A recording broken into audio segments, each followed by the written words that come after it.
ورحمة الله وبركاته. الحمد لله الحمد لله الذي نزل الفرقان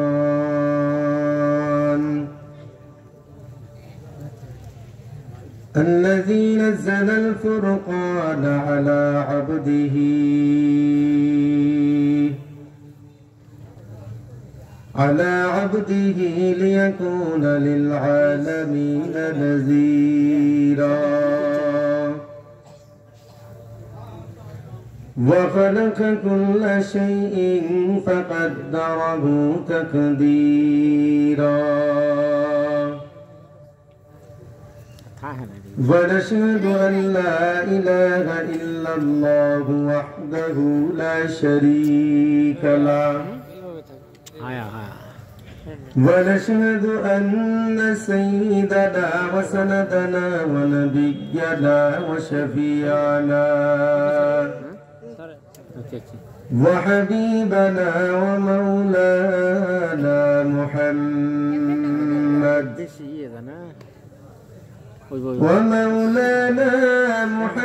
محمدا عبده ورسوله صلى الله تعالى عليه وعلى آله وأصحابه وبارك وسلم تسليما كثيرا.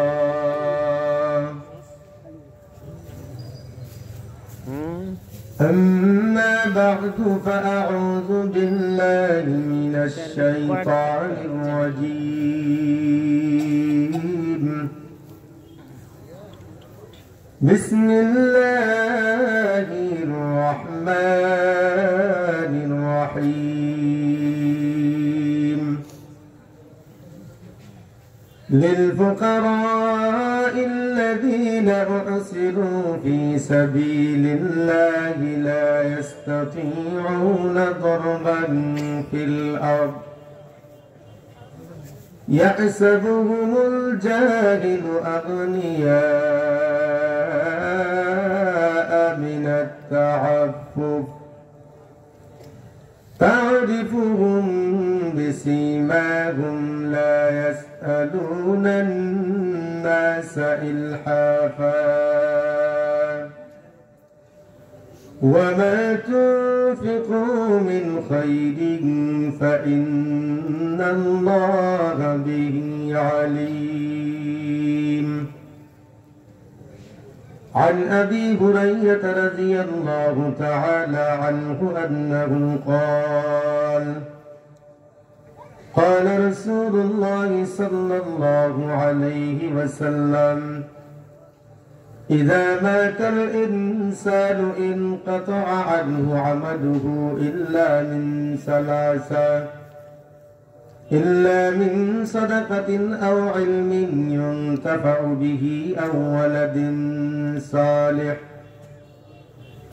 صدق الله العظيم وصدق رسوله النبي الأمي الكريم ونحن على ذلك من الشاهدين والشاكرين والذاكرين والحمد لله رب العالمين. নবী পাকের মহব্বতে জবান খুলে সবাই আওয়াজ করে দুরূদ ইব্রাহিম পড়ি।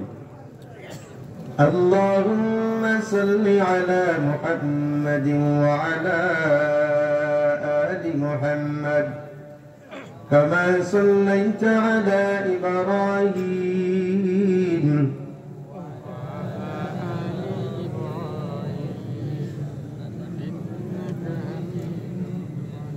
اللهم بارك على محمد وعلى آل محمد كما باركت على إبراهيم وعلى آل إبراهيم إنك حميد مجيد. नगार मोमिन से तो बदल जाते हैं तकदीर, नगार मोमिन से तो बदल जाते हैं तकदीर। बंदा की कुव्वत नहीं कुदरत का इशारा, बंदा की कुव्वत नहीं कुदरत का इशारा। ऐ मर्द खरद तर्क मासी की जरूरत, ऐ मर्द खरद तर्क मासी की जरूरत। अब सोहबत सालह की सवा कोई नहीं चारा, अब सोहबत सालह की सवा कोई नहीं चारा। मरदूद है पीछे हमें खबर नहीं लेकिन, मरदूद है पीछे हमें खबर नहीं लेकिन। एक वक्त में हालाक जो अमाल है सारा,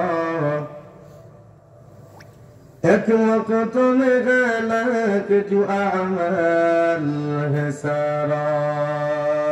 ला इलाहा इल्लल्लाह।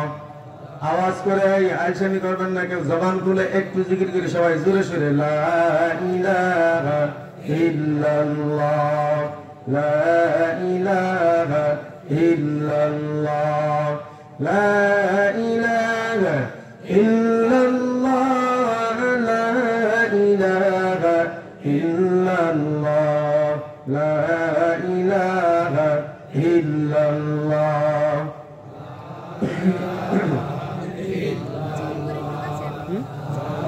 অনেকেই জবান খুলে না, আওয়াজ করেন আল্লাহর মহব্বতে জবান খুলেন।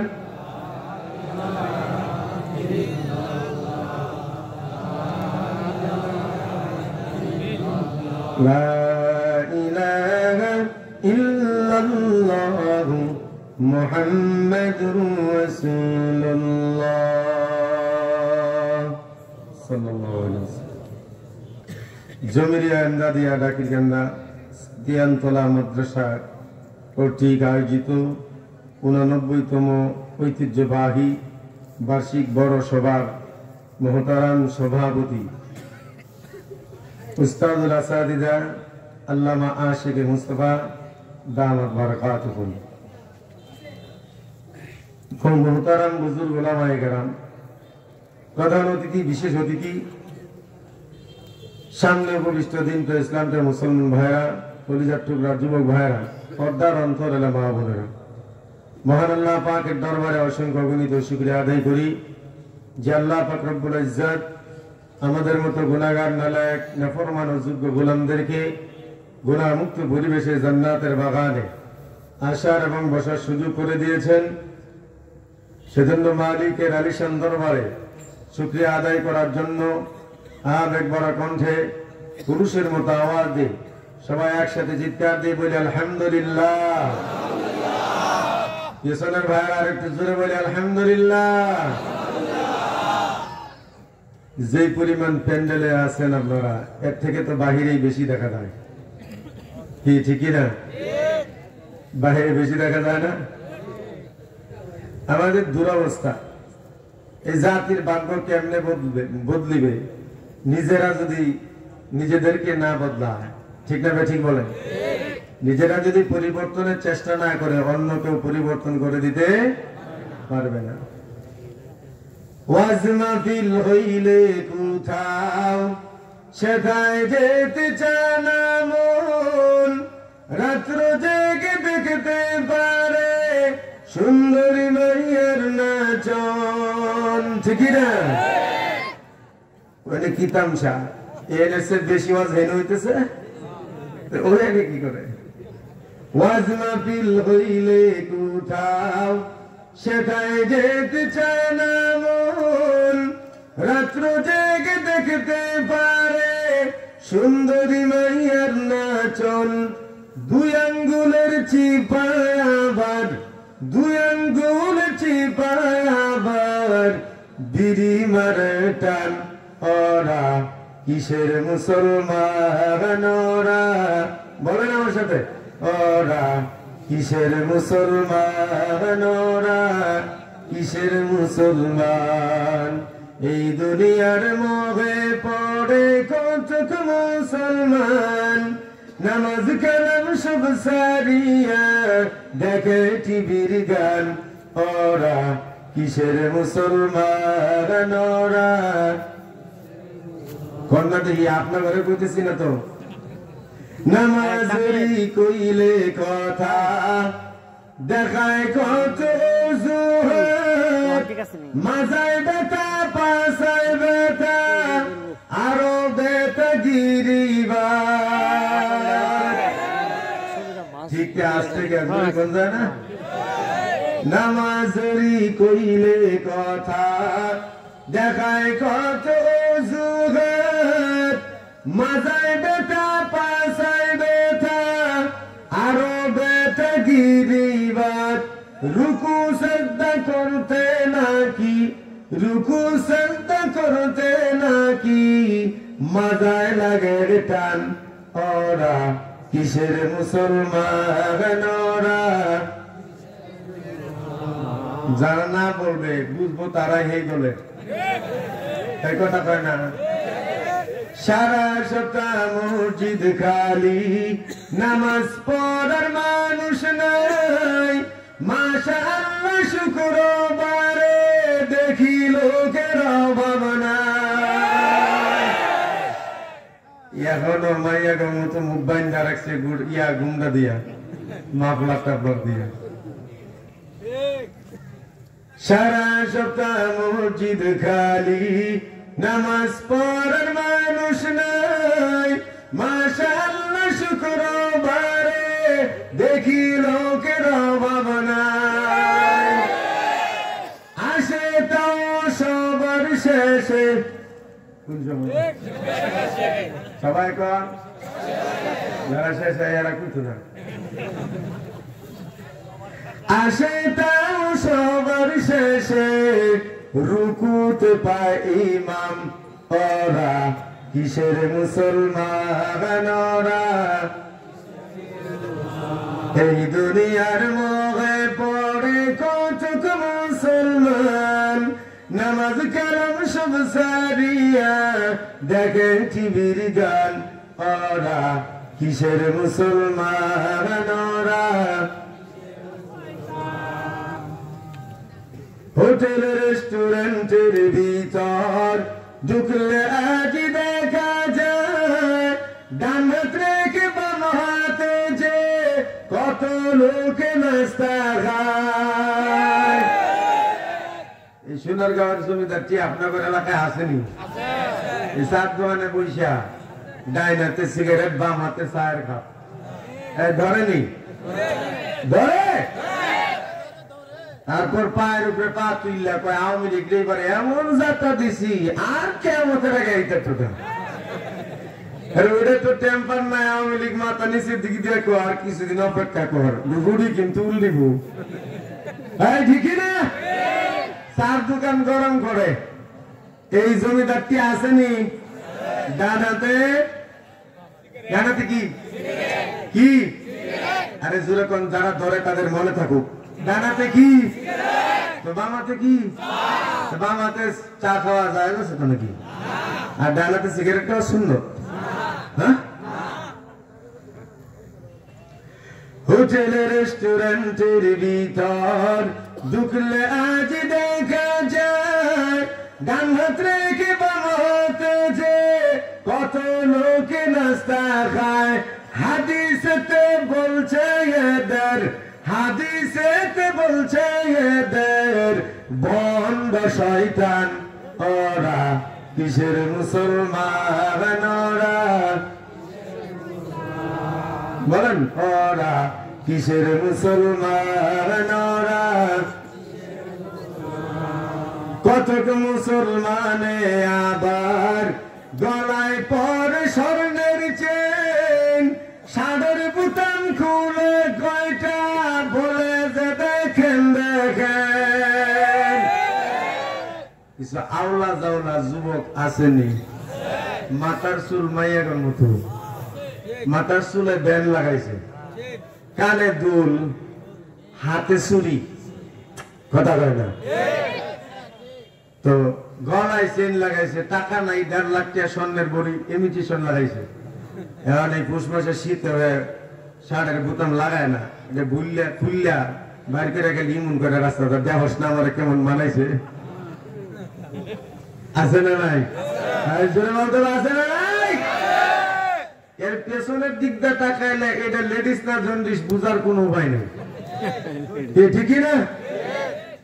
আর তো আবার আরেক জ্বালা গজব শুরু হয়েছে, প্যান্ট এমন সিস্টেমের প্যান্ট পরছে, ও যদি রুকুর হালতে যা তাহলে সদরঘাট ক্লিয়ার, জাম টাম নাই, সোজা সদরঘাট ক্লিয়ার, ঠিকই না?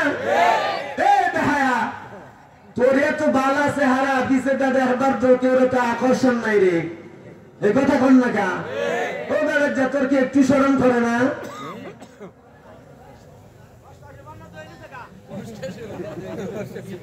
মানুষের রুচি কতটা নিচে নামলে পরে এমন কাজ করতে পারে, ঠিক না বেঠিক বলেন? এমন ভাবে একটু উপর হইলেই একেবারে সদরঘাট খোলা। ডাইনি ফরজ পুরুষের, কেউ তরক করলে কবিরা গুনাহ, অন্যকে দেখার সুযোগ করে দিলে ডাবল কবিরা গুনাহ। বলেন বলেন কি গুনাহ? জোরে কোন কি গুনাহ? ডাবল কবিরা গুনাহ। আর কবিরা গুনাহ তওবা ছাড়া, কবিরা গুনাহ তওবা ছাড়া মাফ হয় না। যুবক ভাইরা, পায়ে হাত দিয়া বলি, আল্লাহ তোমারে পছন্দ কইরা জেন্টলম্যান বানাইছে, পুরুষ বানাইছে, মাইয়া হওয়ার শখটা ছেড়ে দাও, ঠিক কিনা? ভণ্ডামি ছেড়ে দিয়া ভালো ছেলে হয়ে যাও, এলাকায় সুনাম পাবে, মর্যাদা পাবে। আর যে ঢঙ্গের তোমরা কাজ শুরু করছো, দেখলে আগে চোখ ফিরায় নিতে মন চায়। আল্লাহ হেদায়েত দান করেন, জোরে কোন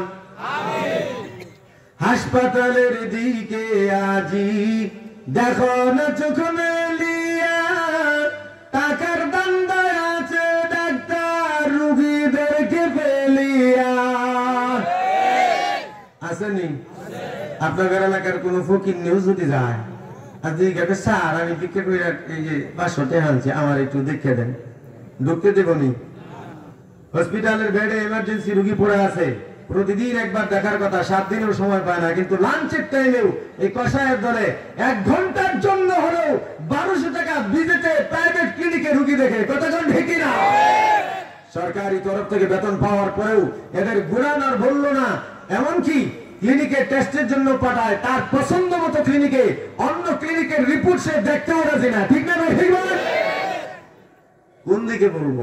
যেদিকে বলতে যাই সেদিকে সমস্যা, ঠিক না বলেন? আল্লাহ হেদায়েত দান করেন। গজল গাওয়া আমার উদ্দেশ্য না, আপনাদেরকে একটু অ্যালার্ট করার উদ্দেশ্য ছিল। এই যে ভাইরা, বসে যান, বসে যান, বসে যান, প্লিজ বসে যান। তো এই জমিনের মালিক কে? জোরে বলতে হবে কে? এতগুলো মানুষ জোরে চিৎকার দিলে কিন্তু আওয়াজে প্রকম্পিত হয়ে যাবে, জোরে বলেন কে? আমরা যে জমিনের উপর চলাফেরা করি, যে বাতাসের অক্সিজেন গ্রহণ করি, যার দ্বারা বেঁচে আছি, যে শ্বাস নিঃশ্বাস গ্রহণ করে, যে আসমানের ছাদের নিচে বসবাস করি, এই সব কিছুর মালিক তো একজন। সুতরাং প্রশংসা হবে কার? জোরে বলতে হবে কার? মুসলমানের প্রত্যেকটা ইসতিলাহ কথা, সেগুলো হবে কোরআন হাদিসের সমন্বয়, ঠিক না? ঠিক বলেন, কিসের সমন্বয়? Good morning, good afternoon, good evening, এগুলো চলবে না মুসলমানদের জীবনে, ঠিক না? ঠিক বলেন, মুসলমানদের এগুলো চলবে না। মুসলমানদের নিজস্ব পরিভাষা আছে, ইসতিলাহ আছে।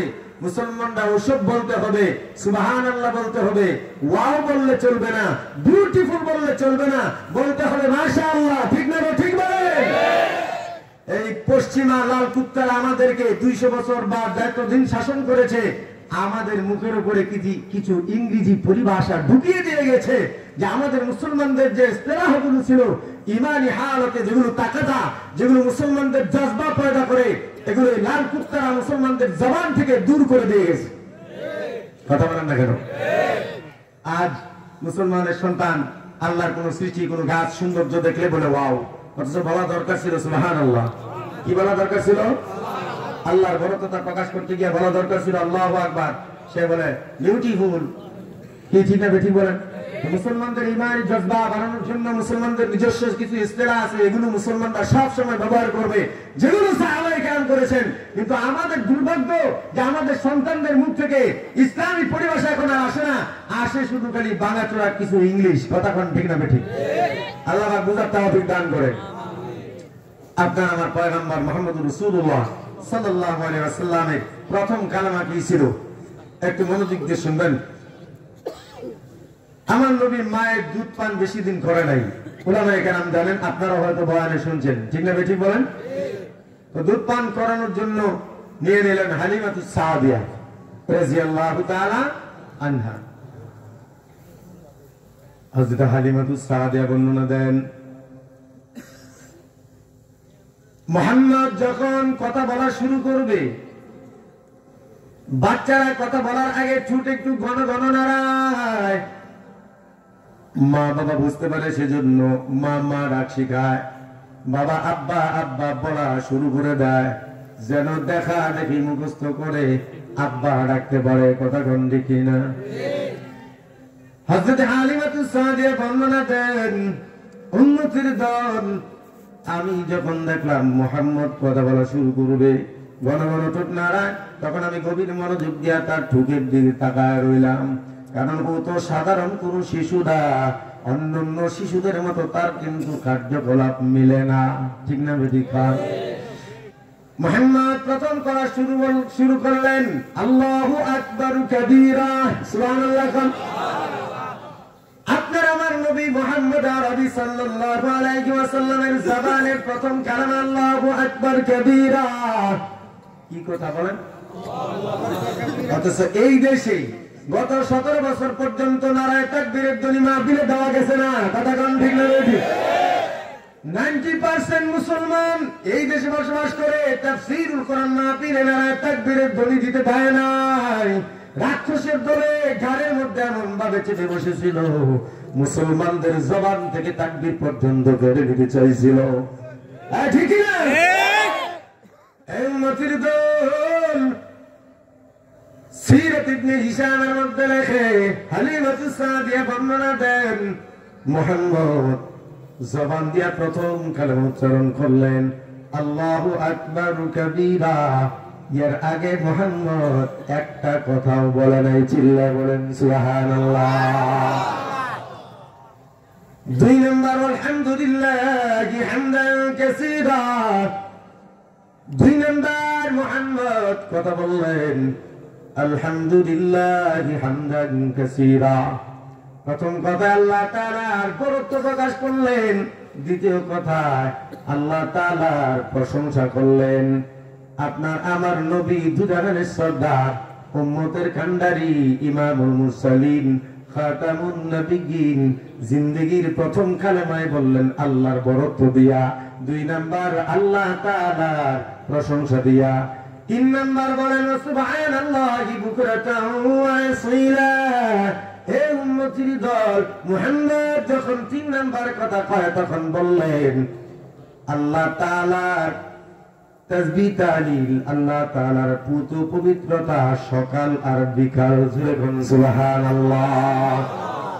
শিশু মুহাম্মদের জবান দিয়ে প্রথম কালেমা সব ছিল আল্লাহর জন্য। কার জন্য? কথা কোন কার জন্য? এই মুসলমানের ঘরে জন্ম নিয়ে তোর বাপ দাদার প্রশংসা করতে করতে মুখ দিয়ে ফেলে তুই রাইছস, কয়দিন সেই মালিকের নাম নিছস জবান দিয়া? কথা কোন ঠিক না? মুসলমানের ঘরে জন্ম নেওয়ার পর মুহাম্মদুর রাসূলুল্লাহর উম্মত দাবি দিয়া সংসদ থেকে সেমিনার পর্যন্ত বাবার গুণগান, দাদার গুণগান, আব্বার গুণগান, আল্লাহর গুণগান তো গাইতে পারলে না, সংসদ পর্যন্ত নর্তকী দিয়া গান গাওয়া না পাক করে দিছস। কথা কোন ঠিক না? যে সংসদের মধ্যে জনগণের ভাগ্য নির্ধারিত হইত, যে সংসদ চলার কথা কোরআন দিয়া, কি দিয়া? যে সংসদের মধ্যে প্রথম কোরআন তেলাওয়াত দিয়ে শুরু হইবে, যে সংসদের প্রথম কথা হবে আল্লাহর বরত্ব দিয়া, আল্লাহর নাম দিয়া সেই সংসদ শুরু করছে বেশ্যারে গান গাওয়া কথা গান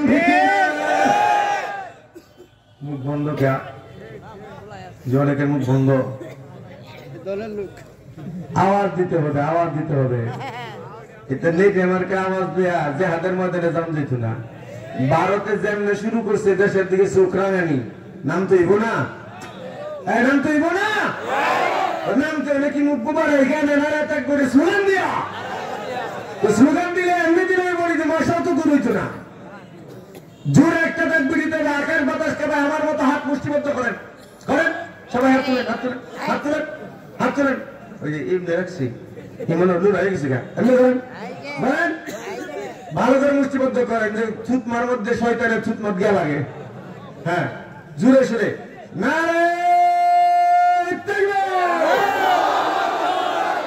আমার মতো করেন নারায়ে তাকবীর হেরাত লড়াই না আরেকবার নারায়ে তাকবীর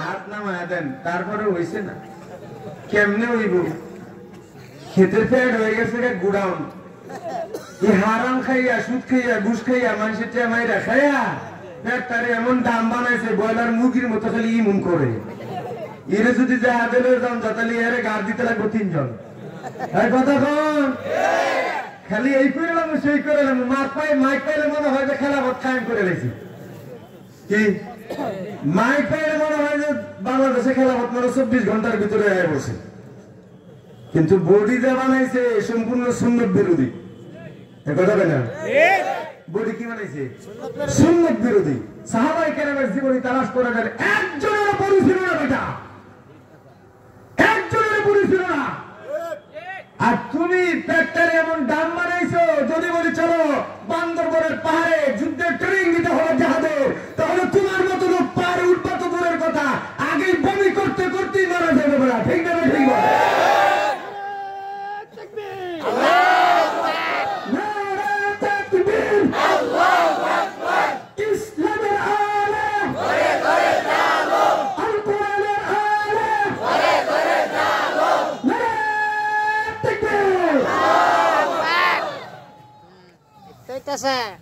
সাহাবায়ে কেরামের জিন্দেগি সাহাবায়ে কেরামের বডি ফিটনেস স্লিম বডি ছিল পা থেকে মাথা পর্যন্ত কোথাও কোনো উঁচা নিচে ছিল না আর তোমার দিকে তাকাইলে যদি পায়ের দিক থেকে মাথার দিকে তাকাই পেটের কারণে মাথা খুঁজে পাওয়া যায় না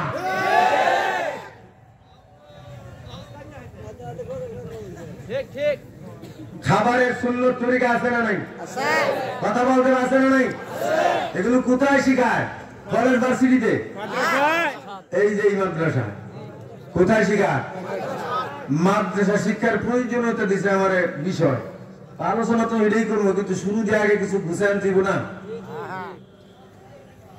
তো সামনে যাবা খাইতে খাইতে এমন ভাবে খাইছে এখন খালি ঢিকু হইতেছে আর ওয়াশরুমটা কোন দিকে এই দস্তরখান থেকে উঠে না এখন এই কথা বলেন না কেন আছে না নাই দস্তরখানতে এখন উঠে না আগেই জিগা হাত মুছতে মুছতে ওয়াশরুমটা কোন দিকে মানে তার কিন্তু অলরেডি শেষ কথা কন আর খাবারের সুন্নত তরিকা কি একটা অংশ খালি রাখো যেন তুমি যে কোনো প্রয়োজনে দৌড়াদৌড়ির প্রয়োজন হলে দৌড় দিতে পারবা হজম শক্তি বেড়ে যাবে তোমার জন্য শরীরের বডি ফিটনেস ভালো থাকবে নিঃশ্বাস দিতে তোমার সহজ হবে আর এই গাদা খাইতে খাইতে রাক্ষসের মতো এমন পরিমাণ খাইছে গলা পর্যন্ত খেয়ে টয়লেট ছাড়া রাস্তা দেখে না ঠিক না ঠিক বলে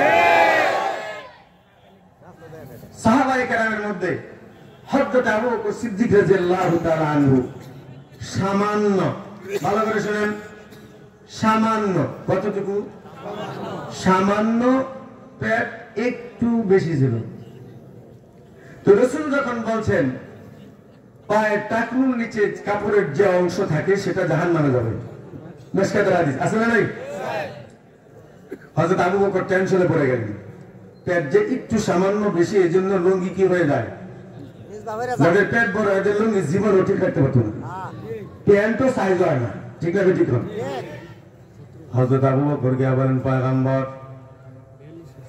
আমি তো মহা মুশকিলে পড়ে গেছি পয়গম্বর রাসূল বলেন আবু বকর তোমার আবার কিসের ভয় আবু বকর বলেন পয়গম্বর আমি তো লুঙ্গি জায়গা মতোই পড়ি, কিন্তু দেখেন না আমার তো সামান্য একটু পেটটা বড়, এজন্য লুঙ্গি কিন্তু নিচে নামিয়ে যায়। রাসূল বলেন আবু বকর রে, ইসলাম কিন্তু কঠিন ধর্ম না, তুমি যখন বুঝবা তোমার লুঙ্গি নিচে নামিয়ে গেল, সাথে সাথে মনে হওয়া মাত্র লুঙ্গিটা উপরে তুলিয়া নাও, তুলার এক পর্যন্ত মাঝখানে যে সময়টা অজান্তে তোমার টাকার নিচে পড়ে যায়, আল্লাহ পাক তোমার অজান্তে হয়ে যাওয়ার কারণে মাফ করিয়া দিবে। জোরে বলুন সুবহানাল্লাহ। হযরত ওমর বডি দিছিল ইসলাম বডি, সিংহ পুরুষ, কথা গান ঠিক না বডি, মাথা থেকে পা পর্যন্ত চিকনা চাকনা মুখগুলো তাও দেয়া রাখতো। বডির মধ্যে শক্তি ছিল না, শক্তি ছিল কলিজায়, ইমানি পাওয়ার জজ্বা, শয়তান দেখে পর্যন্ত ভয় পালাইতো, জিনেরা পর্যন্ত মাপ চাইতো। হযরত ওমরের বডি দিয়ে কেউ ভয় পায় নাই, ভয় পাইছে কলিজার পাওয়ার দিয়া, কথা গান ঠিক না। গাদার দলে, রাক্ষসের দলে পাবলিকের টাকা মায়েরা বেগম পাড়া বানায়, কানাডায় সুইস ব্যাংকে টাকা জমায়, এমনকি ঈদের রাস্তার ঈদ দিয়ে নিজের বাড়ি বানায়, বিধবার টাকা মায়েরা খায়, এতিমের টাকা মায়েরা খায়, সব খাওয়ার পর বিদেশে পাড়ি জমায় এই দেশ সারিয়া, কথা কোন দিকে না। আর মাদ্রাসা শিক্ষা অর্জন করলে জীবন এগুলো করবে না, কথা কয় না। আপনারা দেখান স্বাধীনতার 50 বছরে তো দেশ শাসন করলো সবাই, আমাদের অনেক আলেমরা এমপি মন্ত্রী হয়েছিল, মুফতি ওয়াক্কাস ধর্মমন্ত্রী ছিল, ঠিক না বেটি খান, মুফতি শহীদুল ইসলাম এমপি ছিলেন, কই থেকে পালাইলেন না, কোনো তো তারা খাইলেন না, কারণ খলিফার মধ্যে আল্লাহর ভয়, কোরআন সুন্নাহর আলেম এমন ভাবে ঢুকাইছে, পাবলিকের একটা টাকা মারিয়া খাওয়ার পরিকল্পনাও কোনোদিন করে নাই, ঠিক না? এজন্য ধর্ম বর্ণ ভিন্ন মত সবার জন্য খেলাফত, ঠিক বলেন বলেন, ধর্ম বর্ণ ভিন্ন মত সবার জন্য খেলাফত, ঠিক না? খেলাফত ছাড়া বিকল্প কোন রাষ্ট্র ব্যবস্থা নাই। যদি খেলাফত কায়েম হয়ে যায়, রাক্ষসের দল্লা সব একবারে শুকায়া চিকনা মরি গিয়ে যাব, ঠিক না? ঠিক হয় ভাই আমার। পয়গম্বর আলাইহিস সাল্লাল্লাহু আলাইহি ওয়াসাল্লাম নিজের জিন্দেগির প্রথম 3টা কালেমা দিয়া বুঝা দিলেন, আমার সকল শক্তি, আমার সকল পাওয়ার, আমার সব কিছু কিন্তু আল্লাহর দান, ঠিক না? এজন্য জবান দিয়ে কারো প্রশংসা বের হবে তো আল্লাহর বের হবে, ঠিক না? ঠিক বলেন। তোদের বাপ দাদাদের ওই কিসসা কাহিনী প্রশংসা মুখ করা তুলে মাইক পায়ে গুলো আর চলবে না, চলবে না, কথা কান ঠিক না? রাসূল মনে করলেন, হাদিসের বাংলা রাসূল বলেন, ইদা মুদিয়াল ফাসিকু গাদিবা রব ওয়া তাযালাফু লাশ। আল্লাহ রাসূল বলেন, উম্মতের দল, কোন মুসলমান যখন কোন ফাসিকের, কোন গুনাহগার, কোন জালেমের প্রশংসা করে, আল্লাহ তাআলা রাগান্বিত হয়ে যায়। কি হয় কোন? আপনারা বলেন, এত বছর ধরে ধরে এদের রাজনীতি দেখে আসছেন, গণতন্ত্রের রাজনীতি, যেই দলই ক্ষমতায় আসুক তাদের বাপদাদের প্রশংসা ছাড়া কিন্তু তাদের মঞ্চ গরম হয় না, কতক্ষণ ঠিক না? তাদের বাপদাদাদের প্রশংসা ছাড়া মঞ্চ গরম হয় না, বয়ান ফুটে না তাদের। আর আমাদের জবান শুরু হয় বিসমিল্লাহ দিয়ে, কতক্ষণ ঠিক না? এটাই হলো মাদ্রাসা শিক্ষার ফজিলত। মাদ্রাসা থেকে এমন ভাবে জবানের মধ্যে প্রশিক্ষণ দিয়ে বসা দেওয়া হয়, ইচ্ছায় হোক পরিচয় হোক আল্লাহর গুণগান বের হবে হবে, ঠিক না? তো ভাই আমার, ইসলামের প্রাথমিক যুগ, আল্লাহ রাসূল যখন দ্বীনের দাওয়াত দেওয়া শুরু করলেন, তখন শুধুমাত্র একটা দাওয়াত দেন, কালেমার দাওয়াত। 5 বছর পর্যন্ত শুধু কালেমার দাওয়াত দিলেন, নামাজের দাওয়াত দিলেন না। 5 বছর পর আল্লাহ পাক রব্বুল আলামিন পয়গম্বরকে যখন মেরাজ নিয়ে গেলেন, নামাজ যখন ফরজ করে দিলেন, ফরজ করে দেওয়ার পর রাসূল জমিনের মধ্যে আইসা সাহাবায়ে কেরামকে আবার নামাজের ট্রেনিং দেয়। কিন্তু ট্রেনিং দিবে কেমনে? নামাজের ট্রেনিং দেওয়া ছাড়া বই পড়া টিভি দেখা কোনোদিন শুদ্ধ নামাজ হয় না, ঠিক না? বই পড়িয়া নামাজ কিন্তু শুদ্ধ হবে না। বাংলা কোরআন পড়ে কিন্তু কোরআনের হরফের মাখরাজ কোনোদিন দেওয়া হবে না, কথা কান ঠিক না? পয়গম্বর আরবি সাল্লাল্লাহু আলাইহি ওয়াসাল্লাম কি জিবরাইল আমিন এসে বলে, পয়গম্বর চলুন না মসজিদে হারামে যাই। রাত্রি বেলা রাসূল কয়, কেন জিবরাইল ভাই এত রাত্রে কেন? কয় প্রয়োজন আছে, আল্লাহ পাক আমারে পাঠাইছেন। রাসূল চললেন জিবরিল আমিনের সাথে মসজিদে হারাম। আল্লাহ রাসূলকে বসাইলেন। জিবরিল আমিন বসায় বলেন, পয়গম্বর আমি কিছু কাজ করব, খুব মনোযোগ দিয়ে দেখবেন, খুব মনোযোগ দিয়ে দেখবেন। জিবরিল আমিন আমার নবীরে বসানোর পর 4 রাকাত নামাজ আদায় করলেন ধীর স্থিরে খুশু খুশুর সাথে। তা দিলে আরকান সহ 4 রাকাত। কয় রাকাত? আরে কিছু আজকে মুখস্থ করেন, কয় রাকাত? কিছু টিভির মুক্তি আছে না, এখন তো গুগল মুক্তি, ইউটিউব মুক্তি, ফেসবুক মুক্তি, অভাব নেই, কথা কয় না? কিছু হইলে গুগল কয়ে দোষ এই মাসলাটা কি? হ্যাঁ হ্যাঁ, কথা কয় না, কথা কয় না। এই বেড়া সব যদি গুগল বাবা দিত তাহলে তোর ফুলারে জমিন বেচে ডাক্তারি ভরাও খা, কথা কন না কা? যে 15 বছর ডাল খায়া মনোবিরা পড়ার দরকার আছে তাহলে তো গুগলেই বসে থাকতো সব। আর আমার নবীর দান দানও শহীদ করা লাগতো না, তারপর মধ্যে 3 বার বেহুশ হওয়া লাগতো না। আল্লাহ অটোমেটিকলি ইসলামের বিজয় দিতে পারতেন কি পারতেন না? কথা বলেন, পারতেন কি না? কিন্তু তারপরেও ইসলাম ধর্মকে আল্লাহ পাক এতটা মহব্বত করেন, ওনার সবথেকে কাছের বন্ধু মুহাম্মদুর রাসূলুল্লাহ ইসলামকে প্রতিষ্ঠিত করার জন্য রক্ত কুরবানি দিতে হয়েছে। ঠিক না? ঠিক বলে নারায়ে তাকবীর, নারায়ে তাকবীর, হাইতে খেলাফত, হাইতে শাহাদাত, হাইতে খেলাফত, নারায়ে তাকবীর। আওয়াজ দিয়েন, আওয়াজ দিয়েন, আওয়াজ। এগুলো হচ্ছে মুসলমানদের ইমানি জজবা। ঠিক না? ঠিক বলেন।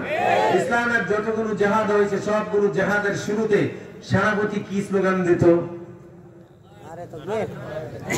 বলেন না কিসের?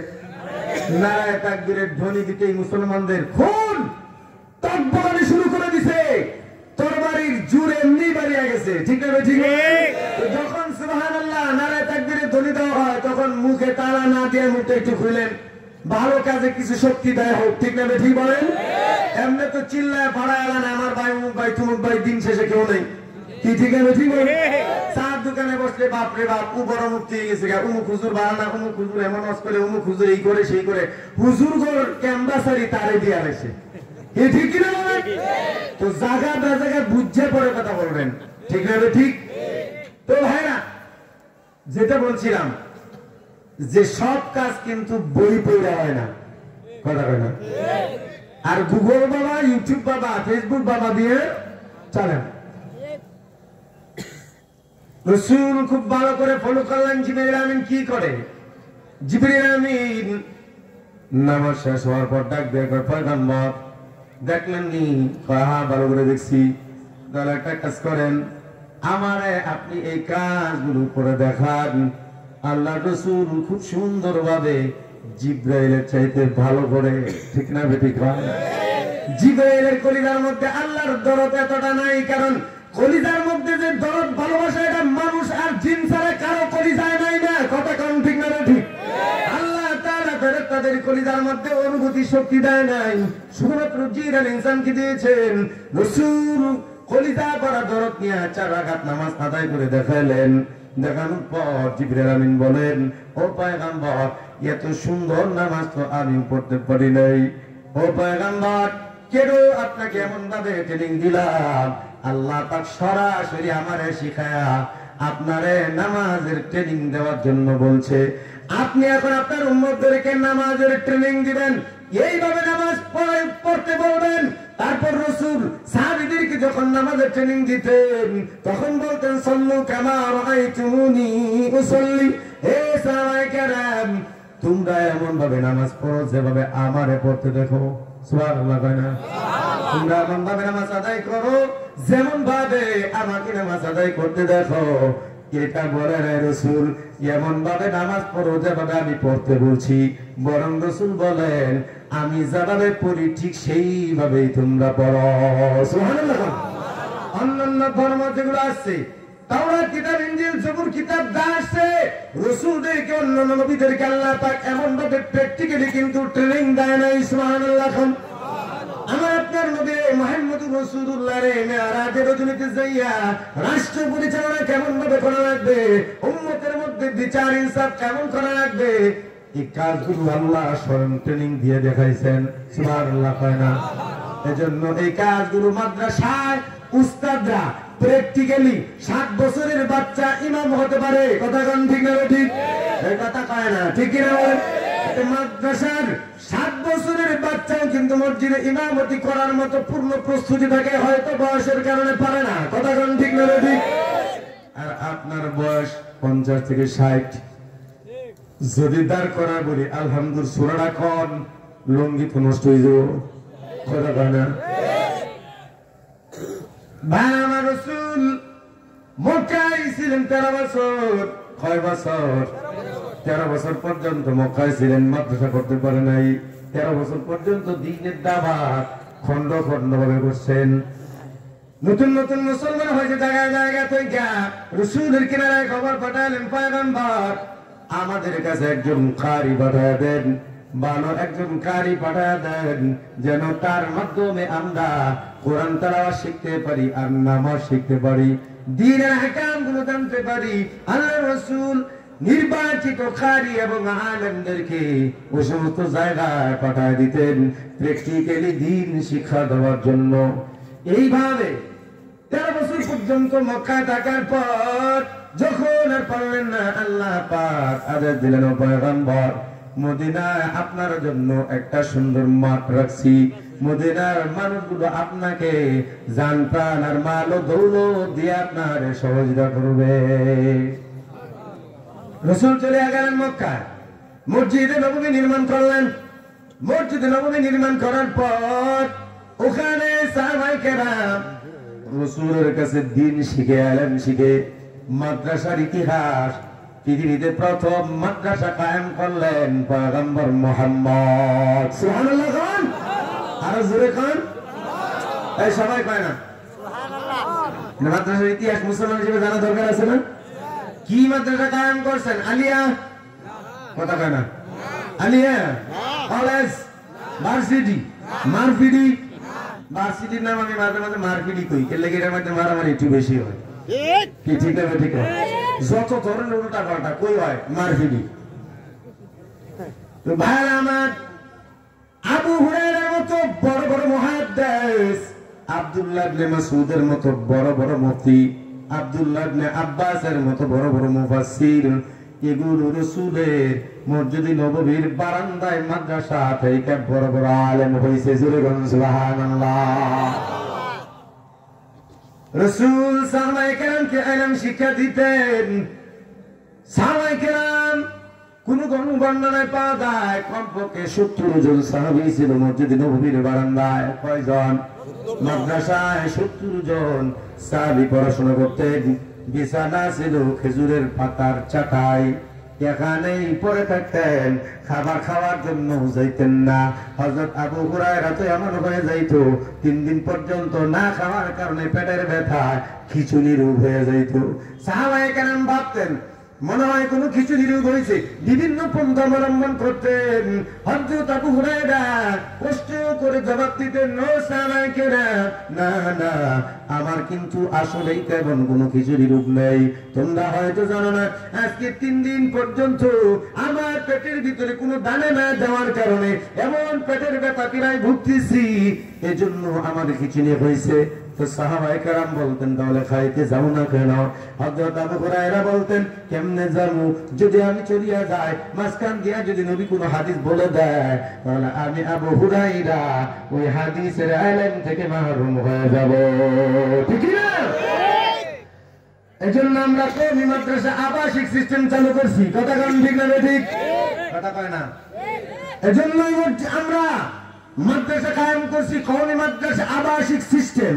কারণ আবাসিক সিস্টেম থাকলে 24 ঘন্টায় উলামায়ে কেরামের নজরদারিতে থাকে এবং 24 ঘন্টা একটা রহমতের ভিতরে থাকে। উলামায়ে কেরামের নজরে থাকে, ইচ্ছা করলেও কিন্তু কোনো অন্যায় করার সাহস পায় না। কথা কোন ঠিক না? আর আপনি আপনার আদরিদুল্লাহ বাসায় রাখেন, বাসায় 32 ইঞ্চি এলইডি টেলিভিশন আছে এবং মোবাইল আছে। রাত 2টা পর্যন্ত টেলিভিশন দেখার পর আবার মোবাইল নিয়ে মোতালা করে।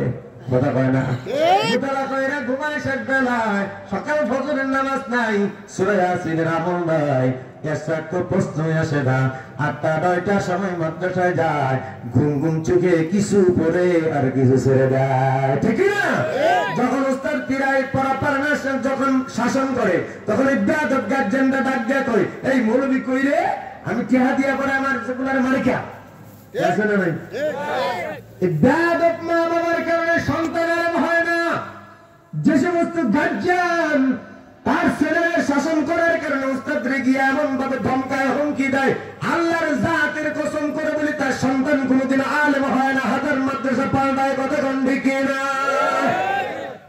কারণ রাসূল বলেছেন আদানি রব্বি ফাহসানা তাদিবি আমার আল্লাহ আমার আদব শিক্ষা দিয়েছেন এজন্য আমার আদব দুনিয়া সব থেকে সুন্দর সুবহানাল্লাহ তো ভাই আমার মাদ্রাসায় 24 ঘন্টা থাকার পর ছেলেটা সুন্নত তরিকায় ইস্তেঞ্জায় যায় খেয়াল করেন সুন্নত তরিকায় ইস্তেঞ্জায় যায় দস্তরখান বিছায় খানা খায় এবং শেষ রাতে তাহাজ্জুদের সময় উঠে অন্যান্য বড় ভাইদেরকে দেখে তাহাজ্জুদের সময় উঠে গেছে তারও ঘুম ভেঙে যায় ওযু কইরা সেও নামাজে দাঁড়ায় যায় নামাজ পড়ার পর চোখের পানি ছেড়ে ছেড়ে কান্দে তারপর ফজরের নামাজ পড়ে আবার সূরা ইয়াসিনের আমল করে এইভাবে তার 24 ঘন্টা আমলের মধ্যে থেকে থেকে কিন্তু অভ্যাস হয়ে যায় ঠিক না আমরা আদর্শবাদী নাগরিক বানাই একটু মনোযোগ দিয়ে শুনেন পৃথিবীর মধ্যে একটা মাত্র কারখানা যারা আদর্শ মানুষ বানায় সেটা হলো কওমি মাদ্রাসারা কথা কোন ঠিক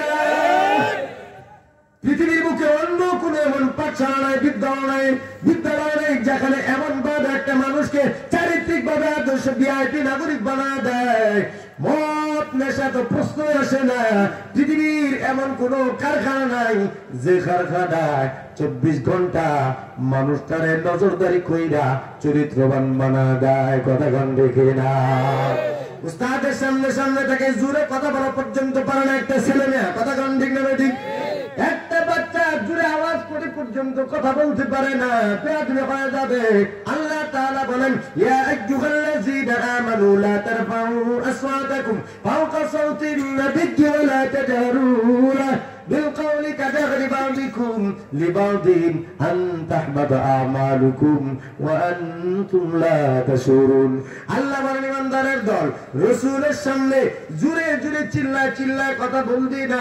বেয়াদবি হয়ে যাবে কখন তোমাদের আমল ধ্বংস হয়ে যাবে টের পাইবা না মুফাসসিরিন কেরাম লেখেন এই আয়াতের দ্বারা বোঝা যায় ছাত্র তার উস্তাদের সামনে চিল্লায় কথা বলতে পারবে না স্ত্রী তার স্বামীর সামনে চিল্লায় কথা বলতে পারবে না ছোট বড় ভাইয়ের সামনে চিল্লায় কথা বলতে পারবে না মুক্তাদি ইমামের সামনে জোরে চিল্লায় কথা বলতে পারবে না এগুলো আদব আল্লাহ আমাদেরকে শিক্ষা দিয়েছে কথা গান ঢুকে না কই পাবে এগুলি কোথায় পাবে এগুলো কওমি মাদ্রাসা ছাড়া কোথাও পাওয়া যায় না ঠিক না আমার ভাই সাহাবায়ে কেরাম খাবারের অভাবে ভুগতেন তারপরে রাসূলের মাদ্রাসা ছেড়ে যায় নাই আমরা তো কওমি মাদ্রাসায় এমন ভাবে পড়াশোনা করাই দেখা যায় এখন তো খাবারের মান কিছুটা ভালো হয়েছে বিগত দিনে এমন ভাত আমরা খাইছি ভাতের সাথে অর্ধেক কালো কাট্টা ঘিরে ছিল ডাল এমন খাইছি ডালের মধ্যে সম পরিমাণ ডাল না পাওয়া গেলেও কাট্টা কিরা পাওয়া গেছে কথা কোন ঠিক না ঠিক জানে ইসলামে যখন পড়াশোনা করতাম ডাল খুঁজে পাই নাই কিন্তু কাট্টা কিরা খালা খালা কিরা কিন্তু ঠিকই পয়সা দিছে কথা কয় না কষ্ট না করলে কিন্তু আলেম হওয়া যায় না এজন্য দেখবেন চেয়ারম্যান এমপি মন্ত্রীর পুলারা কোনদিন আলেম হয় না ঠিক না কারণ কি কারণ 82 জীবন দিয়ে আলেম আসে না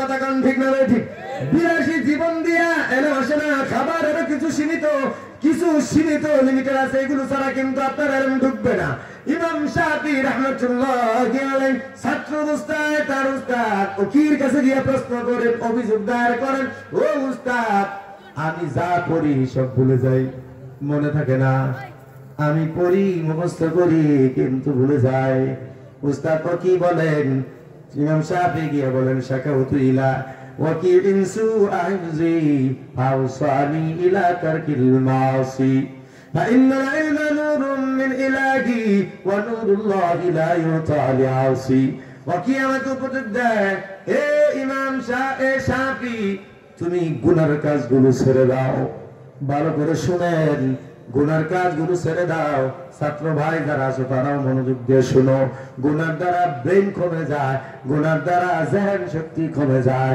গুনার দ্বারা ঈমান আমাদের নূর কিন্তু মুছিয়ে যায় কথা কোন দেখি না কি বলতেছেন শাফি গুনাহগুলো ছেড়ে দাও ফাইন্নাল ইলমা নূরুম মিন ইলাহি এ শাফি ইলম এটা আল্লাহর নূর এটা কার নূর বলেন কার নূর ইলম এটা আল্লাহর নূর ও নূরুল্লাহি লা ইউতাল আসি ও শাফি গুনাহগারকে আল্লাহর ওই নূর কিন্তু দেয় না যেই কলিজার মধ্যে গুনার অন্ধকার আছে যেই কলিজার মধ্যে হারামের অন্ধকার আছে যেই কলিজার মধ্যে গুনার অন্ধকার যেই চোখের মধ্যে গুনার অন্ধকার যে জবানের মধ্যে মিথ্যার অন্ধকার এগুলো যেই বডির মধ্যে আছে এই জবান দিয়ে পড়তে হয় চোখ দিয়ে দেখতে হয় গুনায় যদি এগুলো অন্ধকার থাকে কলিজার মধ্যে আলেম ঢুকবে না কথা কোন দেখে না কিসের কথা কই তো ভাইরা আমার সাহাবায়ে কেরাম না খায়া পড়ে থাকতেন তারপরও হারাম তো ঢুকাইতেন না এই জন্য তাদের কলিজা বড় পাখা কথা কয় না এরপর একদিনকার ঘটনা হযরত আবু হুরায়রা রাদিয়াল্লাহু তাআলা আনহু কয়েকদিন হয়ে গেল খাবার খায় না খাওয়ার কারণে সকলেরই অভাব সাহাবায়ে কেরামের ঘরে খাবার নাই হযরতে রাসূলের ঘরে খাবার নাই ঈশা নামাজের সময় হযরত আবু হুরায়রা রাদিয়াল্লাহু তাআলা আনহু জামাতে নামাজ পড়তে গেলেন নামাজ পড়িয়া সবার আগে ঈশা বারান্দায় দরজার সামনে শুয়ে গেলেন বুঝলেন দেখি যদি আমার কোনো বন্ধু বান্ধব সাহাবায়ে কেরাম যদি দয়া কইরা মেহমান বানায় দেয় তাহলে আমার ক্ষুধার তরনা মিটিয়ে যাবে সালাত করা যায় না এজন্য শুয়ে রইলেন একজন একজন করে বের হয়ে গেল আসলেন হযরত উমর আবু হুরায়রা চেহারার দিকে তাকানোর পর মায়া লাগলো কিন্তু চোখ দিয়ে পানি বের হইল কিছুই বলতে পারলো না কারণ তারও তো ঘরে খাবার নাই হযরত আবু হুরায়রা বলেন আমি নজর করিয়া দেখি আজ হযরত উমরের টুটু শুকনা মুখটা কেমন শুকনা শুকনা দেখেই বোঝা যায় মনে হয় উনিও কয়েকদিন ধরে ভালো করে খাবার খায় না এরপর বের হলেন এই মাদ্রাসার ছাত্র তালেবে ইলমরা শুনো খাবার নিয়ে বেশি অভিযোগ করবা না কথা পায় না খাবার নিয়ে বেশি অভিযোগ করবা না তোমরা হাদিসে পড়বা রাসূল এক জায়গায় দাওয়াত খেতে গেছেন সাহাবায়ে কেরাম নিয়ে রাসূল শাক লাউ শাক আর লাউ বেশি পছন্দ করতেন তো শাক রাসূল মুখে দেওয়ার পর সবটুকু খেয়ে ফেললেন একটা সাহাবীদেরকে দিলেন না বের হয়ে যাওয়ার সময় সাহাবায়ে কেরাম প্রশ্ন করেন পয়গম্বর একটা কুরমা যদি হয় তাহলে আপনি আমাদেরকে ভাগ করে দেন আজকে শাক শুধু একা একা খেয়ে ফেললেন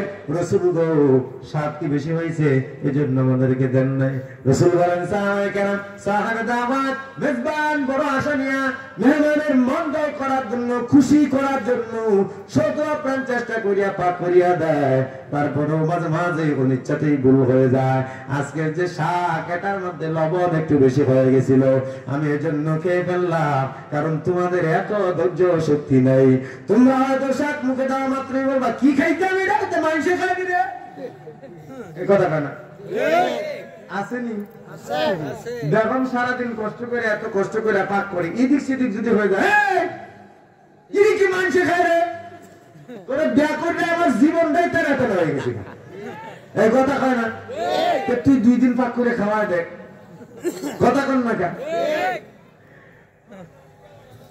এজন্য রাসূল বলতেছেন সাহাবায়ে কেরাম খাবারের দুধ ধরা যাবে না ওই যে মেজবান ও অনেক কষ্ট করিয়া কিন্তু হাজার চেষ্টা করে তার সামর্থ্যের ভিতর মেহমানের মন খুশি করার জন্য অজান্তে এগুলো হয়ে যায় একটু লবণ বেশি হয়ে গেছে হয়তো তোমরা হজম করতে পারবা না মেজবানের সামনে হয়তো যদি বলে দাও শাকের মধ্যে লবণ এটি দেওয়া হয়ে গেছে মেজবান তার মনের মধ্যে বড় কষ্ট পাবে, হায় হায় রে, রাসূলের সাথে সাহাবায়ে কেরাম ছিল, তাদের মন খুশি করতে পারলাম না, এই কষ্ট তারে কিন্তু বড় কষ্ট দিবে।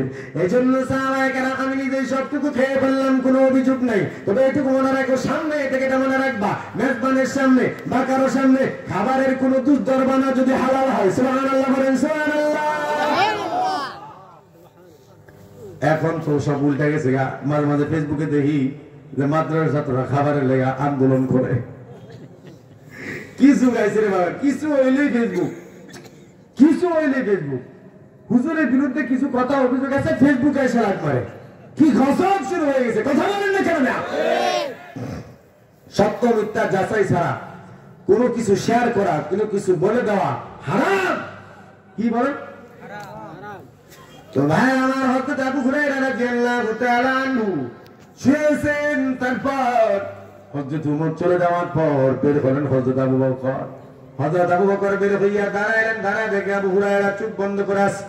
আবু হুরায়রা নিজেই বর্ণনা দেন, আমি চোখের পাত দিয়া আর চোখে তাকায় দেখলাম হযরত আবু বকর দাঁড়াইলেন, দাঁড়া আমার দিকে তাকায় তাকায় চোখের পানি ছাড়লেন। আমি দেখলাম তাকায় আবু বকরের চুটগুলো কিন্তু শুকনা শুকনা দেখা যায়, চেহারাও কেমন শুকনা দেখা যায়, বুঝতে পারলাম আবু বকরও কিন্তু হয়তো খায় নাই। এদিকে আমার কিন্তু ক্ষুধার তাড়নায় পেট আর পিঠ কিন্তু একসাথে লাগিয়ে গেছে, সহ্য করতে পারি না, বড় কষ্ট করে নামাজ পড়ে এখানে শুয়ে এলাম, কেউ তো আগে আসে না, শেষ মাত্র একজন, যিনি হলেন উম্মতের কান্ডারি নবী মুহাম্মদুর রাসূলুল্লাহ, উনি ধীরে ধীরে বের হইলেন, কারণ ইমামরা তো সবার পরেই বের হয়, ঘটঘন দেখে না, ইমামের অনেক দায়িত্ব থাকে, এজন্য পরে বের হয়। রাসূল ধীরে ধীরে যখন বের হয়, সামনে দেখেন হযরত আবু হুরায়রা এমন ভাবে শুয়ে আছে, পেট আর পিঠ কিন্তু একবারে লাগিয়ে গেছে।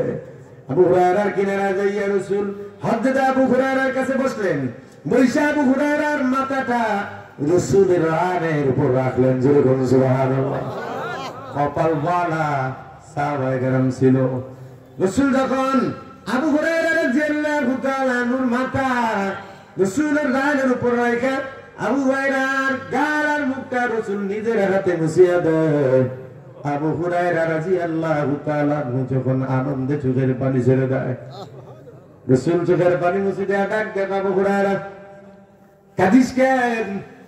আবু হুরায়রা রাদিয়াল্লাহু তাআলা আনহু বর্ণনা দেন, পয়গম্বর এতক্ষণ পর্যন্ত তো কষ্ট ছিল, কিন্তু এখন আপনি যখন আমার মতো গুনাহগারের মাথা আপনার রানের উপর রাখলেন, নিজের হাত দিয়ে যখন আপনি আবার চেহারা মুছে দেন, আমার চোখের পানিগুলো মুছে দেন, পয়গম্বর আল্লাহ জাতের কসম করে বলি, সব খোদা আমার কোথায় হারিয়ে গেছে খবর নাই, আনন্দের চোটে চোখ দিয়ে আনন্দ বের হয়ে গেছে, জোরে বলেন সুবহানাল্লাহ।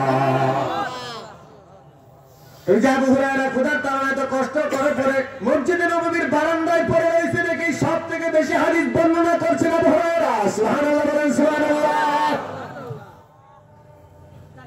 রাসূল এবার হযরতে আবু হুরায়রা রাদিয়াল্লাহু তাআলা আনহু বলেন, আবু হুরায়রা রে চল দেখি বাড়ি যাই, দেখি আমার ঘরে কোনো কিছুর ব্যবস্থা আছে কিনা। হযরত আবু হুরায়রা নিয়ে রাসূল নিজের ঘরে গেলেন, যাইয়া করে জিজ্ঞেস করলেন কোনো কিছু আছে কিনা। সামান্য ছোট্ট একটা পেয়ালার মধ্যে কিছু দুধ আছে, বকরির দুধ। রাসূল এটুকু নিয়ে আসলেন, আয়েশা বলতেছেন, ও আবু হুরায়রা, মসজিদের মধ্যে কি আরো সাহাবী এমন আছে যারা খায় নাই? আবু হুরায়রা রাদিয়াল্লাহু তাআলা আনহু বলেন, পয়গম্বর আরো অনেক সাহাবী আছে যারা খায় নাই। রাসূল বলেন, তাদের কেউ নিয়ে আয়। আবু হুরায়রা বলেন, আমার পেটে যেই পরিমাণ ক্ষুধা, আমি দুধের পেয়ালার দিকে তাকায় মুস্কি মুস্কি হাসলাম আর বললাম, এটুকু তো আমার পেটের এক কোনায় ভরবে না। রাসূল আবার কয়, আরো সাহাবী নিয়ে আয়। তারপরে রাসূলের কথা মানার জন্য আমি মসজিদে নববীর বারান্দায় গেলাম, যাইয়া দেখি সাহাবা যারা ছিল তাদের নিয়ে আসলাম। আসার পর রাসূল বলেন, আবু হুরায়রা বিসমিল্লাহ বলে ডান দিক থেকে পান করানো শুরু কর। আবু হুরায়রা বিসমিল্লাহ বলে পান করানো শুরু করলেন। সবাই খাওয়ানোর পর হযরত আবু হুরায়রা রাসূল বলেন, দেখি পেয়ালার মধ্যে দুধ আছে নাকি? আবু হুরায়রা বলেন, পয়গম্বর দুধ যেটুকু দিছিলেন সেটুকুই তো আছে, বিন্দু পরিমাণ ক্ষমা নাই। চিল্লা সুবহানাল্লাহ বলেন। আল্লাহ তাআলা বলেন ওয়ালাউ আন্না আহলাল কুরা আমানু ওয়াত্তাকাউ লাফাতাহনা আলাইহিম বারাকাতিন মিনাস সামাই ওয়াল আরদ ওয়ালাকিন কাযযাবু ফাআখাযনাহুম বিমা কানু ইয়াকসিবুন। আল্লাহ তাআলা বলেন যদি কোন গ্রামবাসী বা জনপদবাসী যদি ঈমান আনার পর আমি আল্লাহর যদি খাঁটি ভাবে ভয় করে, আমি আল্লাহ আসমান থেকে বরকতের দরজা খুলে দেই। সুবহানাল্লাহ।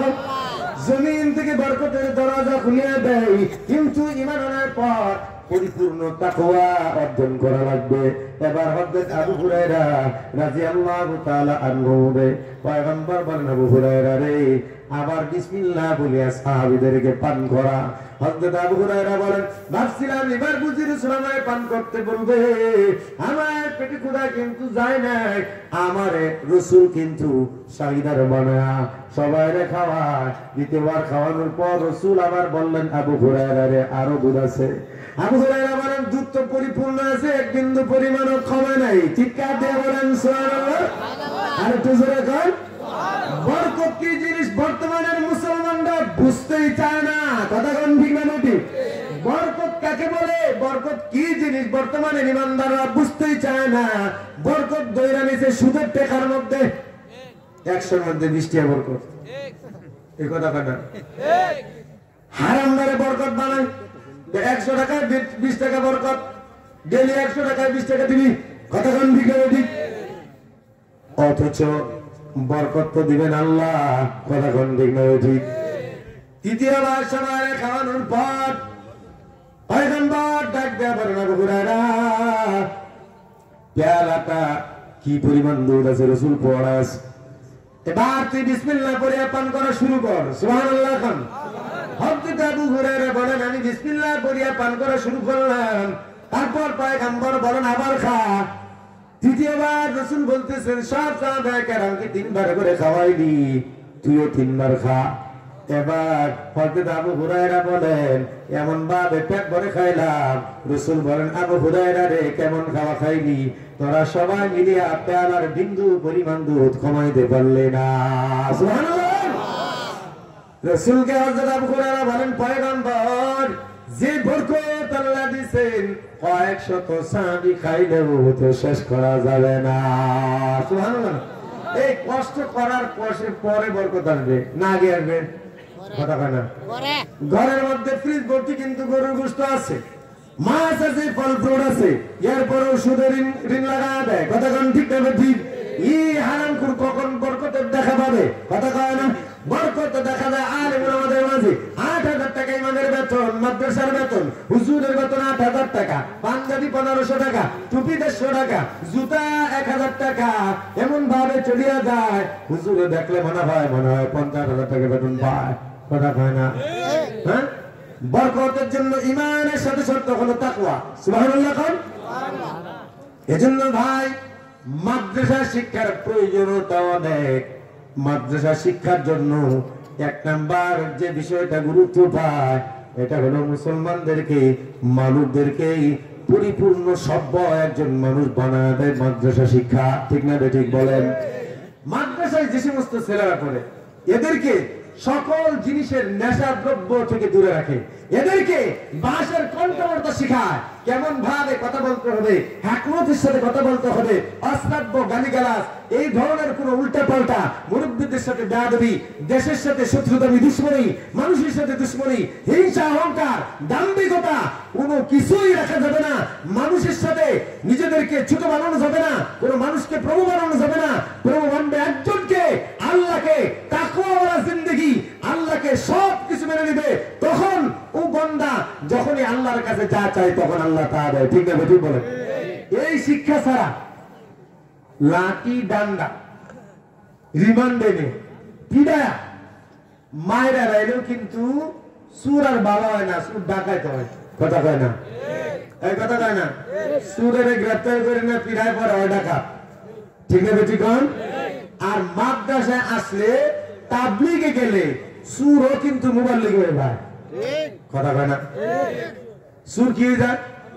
কারণ আল্লাহর ভয় যে বান্দার কলিজায় ডুববে ও বান্দাই কিন্তু দুনিয়ার সব থেকে সভ্য বান্দা হয়ে যাবে, ঠিক না ঠিক বলেন? আর আল্লাহর ভয় না থাকলে কিন্তু সম্ভব না। আচ্ছা, তো ভাই আমার হুজুর চলে আসছেন। আমার নির্ধারিত বিষয় ছিল মাদ্রাসা শিক্ষা। আমি শেষ কথা বলে দিচ্ছি, হুজুরের সামনে সময় নিতেছি না, শুধু এটুকু বলে যাই, আজকে আমাদের দুশ্মন কিন্তু বিধর্মীরা না, মনে রাখবেন।